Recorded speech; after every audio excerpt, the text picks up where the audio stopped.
Hi everyone, this is Meerab Zeeshan. दोस्तों, यकीनन आज बहुत खुशी का दिन है तमाम उन लोगों के लिए जो बॉर्डर गवास्कर देख रहे थे और इंडिया को सपोर्ट कर रहे थे, क्योंकि आज का दिन का इख्तिताम होता है 218 रन्स की लीड पर।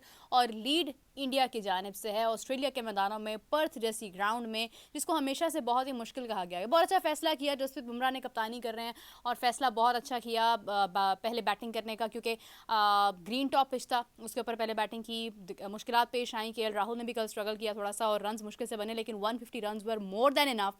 और उसके बाद जब ऑस्ट्रेलिया को आउट क्लास कर दिया, मेरा मतलब है कि पहले 7 विकेट्स गंवाई, उसके बाद ऑस्ट्रेलिया ने अपनी अगली 2 विकेट्स भी गंवा दी नेक्स्ट डे, बहुत ज़्यादा रन्स नहीं बना पाए हैं। तो उसके बाद जिस तरह से इंडिया ने बैटिंग की है, अल्फाज नहीं है मेरे पास, लिटरली मेरे पास अल्फाज नहीं है, क्योंकि पर्थ एक ऐसी पिच है जो जेनुअनली मुश्किल पिच है, ग्रीन टॉप पिच है, मुश्किल सूरत हाल है, कंडीशन मुश्किल हैं, लेकिन लिटरली जिस तरह से परफॉर्मेंस जा रही है, नॉट आउट रहे जायसवाल और केएल राहुल। और एक बहुत अमेजिंग फैक्टर आज के दिन का ये है कि 2004 में इंडिया ने जनवरी के मंथ में ऑस्ट्रेलिया के मैदानों में, और उस वक्त सिडनी में, पर्थ में नहीं, सिडनी में एक पार्टनरशिप कायम की थी जो ओपनिंग पेयर ने कायम की थी, जिसमें आकाश चोपड़ा और वीरेंद्र सहवाग की वो बैटिंग थी, जिसमें उन्होंने एज एन ओपनिंग पेयर उन्होंने 123 रन आई गेस उन्होंने बनाए थे हार्डली।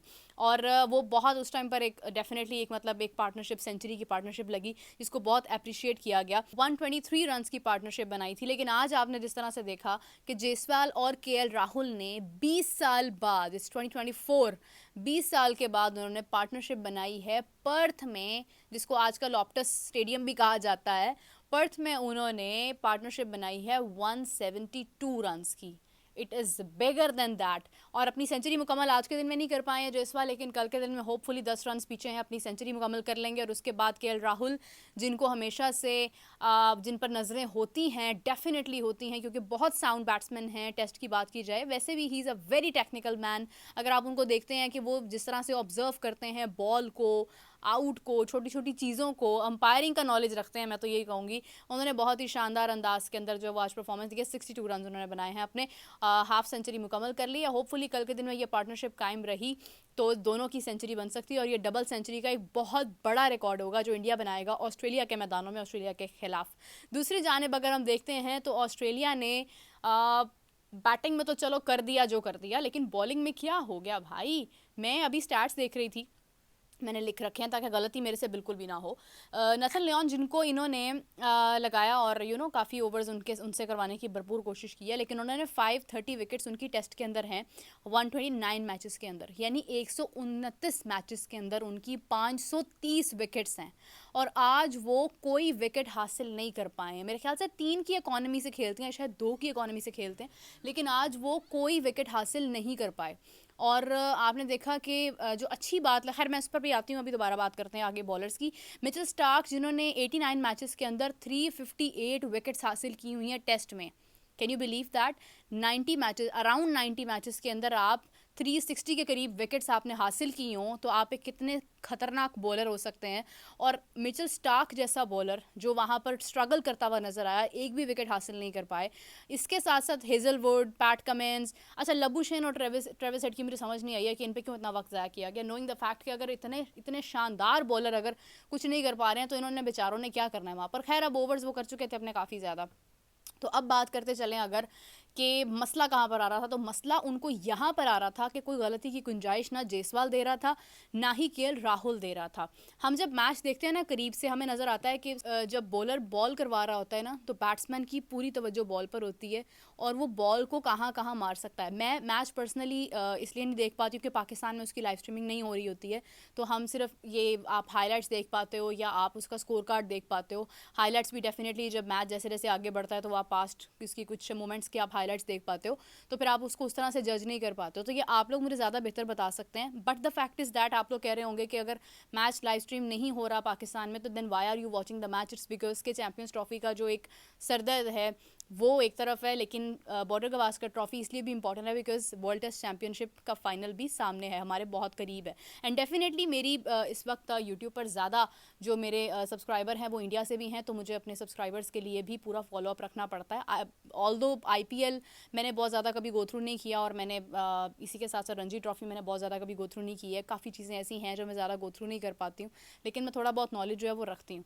तो बात करते चलें, coming back to the fact कि इस वक्त जब आप देख रहे होते हैं मैच, उस टाइम आपको नज़र आ रहा होता है कि बैट्समैन कितना स्मार्टली प्ले कर रहा है, वो कहाँ पर बॉल फेंक रहा है, कहाँ पर नहीं फेंक रहा है। क्योंकि जब आप देखते हैं, जब शॉट लगती है ना, उस टाइम आपको फील्डर्स को भी देखना पड़ता है। मुझे ऐसा लगता है कि बॉलिंग में भी खासी जो है ना वो ख़राबी रही है। पैट कमिंस, ये जितने भी इस टाइम बॉलर्स थे यहाँ पर कंफ्यूज नज़र आए हैं, उन पर खासा खासा प्रेशर नज़र आ रहा है। बिकॉज इतने प्रेशर में वो खेल रहे हैं इस वक्त कि उनको पता है कि इंडिया ये बॉर्डर गवास्कर ट्रॉफी लेकर जाएगा। ये उनकी एक थिंकिंग है, जो उनकी बॉडी लैंग्वेज और उनके डिसीजंस को देखकर पता चल रहा है। और इंडिया ने इस चीज़ को प्रूव किया। अच्छी बात ये थी कि जायसवाल, केएल राहुल आई गेस के 40 to 46 के स्ट्राइक रेट से खेले हैं। उन्होंने कोई जल्दबाजी नहीं की है इस स्ट्राइक रेट में। कैन यू बिलीव दैट कि 2 छक्के भी लगे, जायसवाल ने लगाए, 7 चौके लगाए, और केएल राहुल ने आई गेस के 2 चौके लगाए हैं, 3 चौके लगाए हैं शायद उन्होंने, 3 से 4 फोर्स लगाए थे उन्होंने। तो केएल राहुल, जायसवाल दोनों ने जिस तरह से एक बैलेंस्ड बैटिंग की है, उन्होंने कोई गुंजाइश नहीं दी है कैच होने की, या उन्होंने कोई गुंजाइश नहीं दी है कि उसके अंदर उनको एक ऐसी सिचुएशन आए कि जहाँ पर आप जगह दे दो बॉलर को कि वो आपकी फ़ायदा उठा जाए। उन्होंने बहुत टेक्निकली बहुत साउंड बैटिंग की है, बहुत शानदार बैटिंग की है। और टेस्ट में ऐसी ही बैटिंग की ज़रूरत होती है, स्पेशली जब पर्थ जैसी विकेट हो आपके पास, जब आपके पास पर्थ जैसी पिच हो, पर्थ जैसा ग्राउंड हो, तो वहाँ पर जाकर इस तरह की बैटिंग करना डेफिनेटली बहुत एक्सपीरियंस की ज़रूरत होती है यहाँ पर। और इसी के साथ साथ अगर हम देखते हैं तो एक और अच्छी बात ये थी कि हमने आज कोई विकेट गिरते हुए नहीं देखी है, यानी पार्टनरशिप लगी ओपनिंग पेयर में एंड इट स्टिल कंटिन्यूड। आज के दिन के इख्तिताम में कोई भी विकेट नहीं गिरी है। It is the sign, no prediction कोई प्रोडिक्शन नहीं और कोई अभी कुछ भी नहीं, but it was really amazing. बहुत शानदार खेल खेला गया इंडिया की जानिब से। इंडियन टीम ने बहुत शानदार परफॉर्मेंस दी है और मैं यही कहती हूँ भाई, परफॉर्मेंस देखो, छोड़ दो चैंपियंस ट्रॉफी में कौन आ रहा है कौन नहीं आ रहा, परफॉर्मेंस देखो यार। आप लोग क्या शानदार परफॉर्मेंस वो दे रहे हैं। उनको अपनी खेल से मतलब है। इतना अगर नफरत होती इंडिया के दिल में पाकिस्तान के लिए, लिटरली वो पाकिस्तान के साथ मैच खेलने से ही मना कर देता। वो कहते हैं ज़िंदगी में कभी पाकिस्तान के साथ मैच नहीं खेलना, बट दे नो कि आई बॉल्स होते हैं वहाँ पर और उससे आपको कितना फ़ायदा हासिल हो सकता है। तो वो हमेशा से इसीलिए स्मार्ट है ना, इसीलिए हमसे आगे हैं। हम लोग हमेशा इसी सोच में बैठे रहते हैं कि नहीं यार, हमें एक शेल के अंदर बाउंड रहना है। यार आपको सोचना पड़ता है कि क्रिकेट आपकी इकोनॉमी को कितना बेहतर करती है, क्रिकेट आपको ओवरऑल कितना फ़ायदा दे सकती है, आपकी टूरिज्म को कितना फ़ायदा दे सकती है।